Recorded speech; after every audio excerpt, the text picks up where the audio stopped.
Hello everyone, my name is Seth, and today I'm going to give you my review of Godzilla Minus One.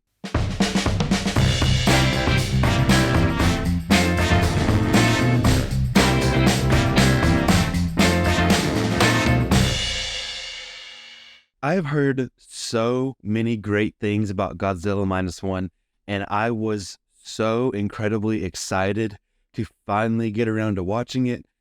And let me tell you, it did not disappoint. For me, it absolutely lived up to the hype.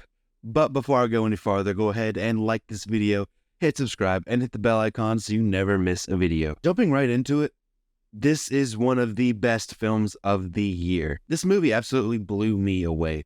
Going into it, I thought I would like it. I thought I would really like it. But I absolutely love it. And I will guarantee you will see this again whenever I do my top 10 of 2023. I haven't seen every Godzilla movie, but I think I can safely say that this is the best Godzilla movie ever. I saw it with one of my friends.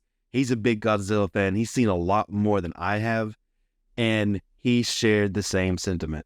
And I'm not going to spoil anything here in this review. I want you to go experience this for yourself, but I will get into a couple of background for the plot. The story here takes place after World War II, and we follow a kamikaze pilot named Shikishima. I apologize going through this if I mispronounce any of the names. I'm trying my best. He has an encounter with Godzilla, and because of that, and because of the war, he is struggling with guilt. He's struggling with PTSD. They tell such an amazing story here, even without Godzilla. Take Godzilla out, and they still tell a very emotional, heartfelt, complex story. It's an emotional and beautiful story with great characters. They make us care about these characters. They make us care about their relationships. They're not just there just to solely move the plot along like they are in the most recent American Legendary Pictures Godzilla films. We want these characters to make it out. We want them to survive and to persevere. Honestly, I couldn't care less about any of the humans in the Legendary Pictures Godzilla Kong universe. Okay, maybe a little bit I cared about John Goodman's character in Skull Island, and I definitely cared about Bryan Cranston's character in Godzilla in 2014, but other than that, couldn't care less. But I cared so much for these characters.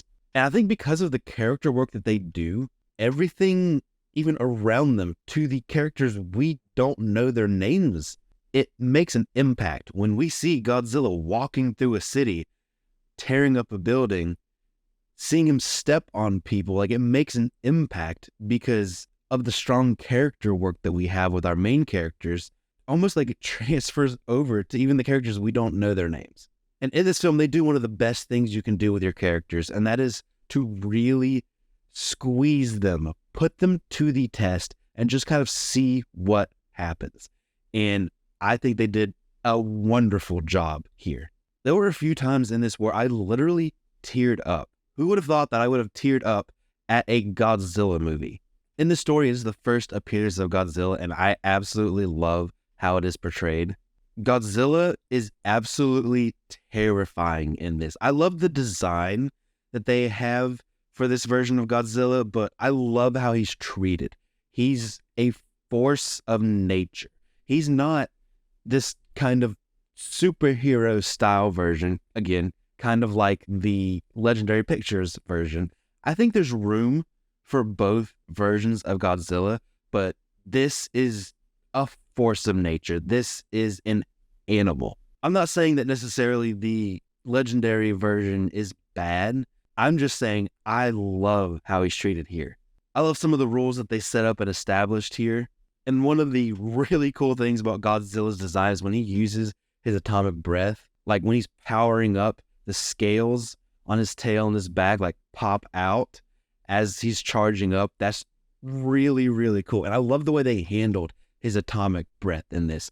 I'm not going to give it away, but it's a little bit different than what I've been used to seeing. And this may sound odd, but the way he moves kind of gives me guy in a rubber suit, kind of like the originals, kind of gives me those vibes, but in the literal best possible way. And the destruction here is not this kind of like, oh, yay, fun destruction. Look at all this. Look at the buildings fall. It's so fun. It's not that kind of destruction. It is like, holy cow, he just wiped out this building. He's wiping out this city. Like, people are dying. Like, it makes an impact. And the way that they are able to build up his arrival is so well done. It is so tense. They set up this thing where these deep sea fish die and rise to the surface before he shows up. And every time you see that, you just get this feeling. You're like, oh no. The plan that they have to stop Godzilla in this is really neat. It's an interesting plan. I haven't really seen it, but like, it's smart. Like, it seems like, okay, yeah, that would probably work.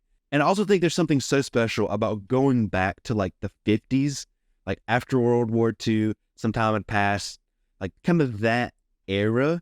Like, there's something so special about going back there. Like, you have like maybe a biplane.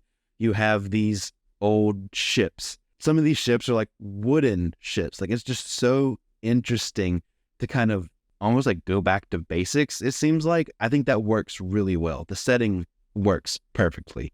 But the way that everything culminates in the third act is really, really special. My heart was beating out of my chest. I was on the edge of my seat. Like, this is just really, really good. And the ending is just incredible. Maybe the only real complaint I have with the story is that there's a couple times that I feel like, at least to the audience, they're repeating some of the same information. Like, we know this information. We've seen these characters interact. And then there's another scene with a different group of characters, but they're still giving the same information. So I understand why they still left it in the film, because individually, those are all good scenes and it gets good reactions from the different characters. But like, I kind of feel like maybe at least one of those scenes could have been cut because we, the audience, already knew that information. But like I already mentioned, the characters are great. Ryosuke Kamika is our lead here, and he gives an incredible performance.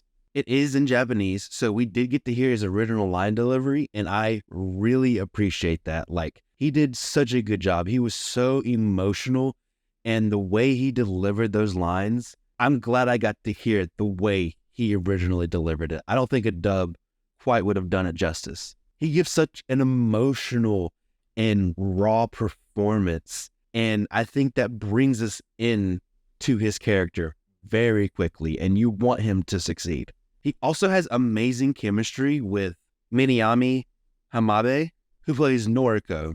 She also does a fantastic job in this film.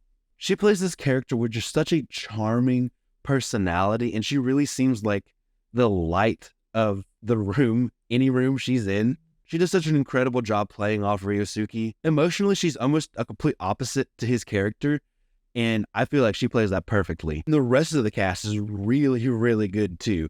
I love all of the other guys that Shikishima ends up bonding with. And I'll also say that the effects in this are nothing short of incredible. There's been some reports saying that the budget was about $15 million. The director came out and said not that much.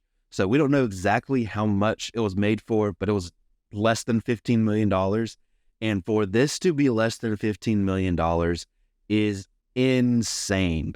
There's only a couple of shots where you maybe could tell, okay, maybe the compositing was a little bit weird on that. Maybe the shading was a little bit weird on that. But like, there's nothing that ever really pulled me out of the movie. And even then, it doesn't look bad. It just doesn't look as good as everything else. I am super impressed with what they were able to accomplish here visually. And the score in this film was awesome. You had these great, like, sweeping strings, and then they come in and they have the, like, horns with the original, like, Godzilla theme. It is so cool. I'm going to be listening to the score in my free time. And I'll also commend them for making excellent use of silence here. They really use silence extremely well, and it really helps add an even bigger impact to either the musical moments or like the sound effects. Honestly, I am absolutely in awe of this film. The characters are all super well written. The visuals are incredible. incredible. Godzilla is terrifying. I love this version of Godzilla. The story is emotional and it really excels in dealing with some complex subjects. This would be a fantastic story if you take Godzilla out of the movie. And I would say, with it being a foreign language film, if that makes you nervous about going to the theaters and seeing it or watching it when it's on streaming, first of all, I highly recommend you go and see it in a theater, see it on the biggest screen you can. But I would say just go for it. I honestly don't think you'll have any issues getting into it. I cannot stop thinking about this movie. This is the best Godzilla movie I've ever seen. And this is one of the best films of the year.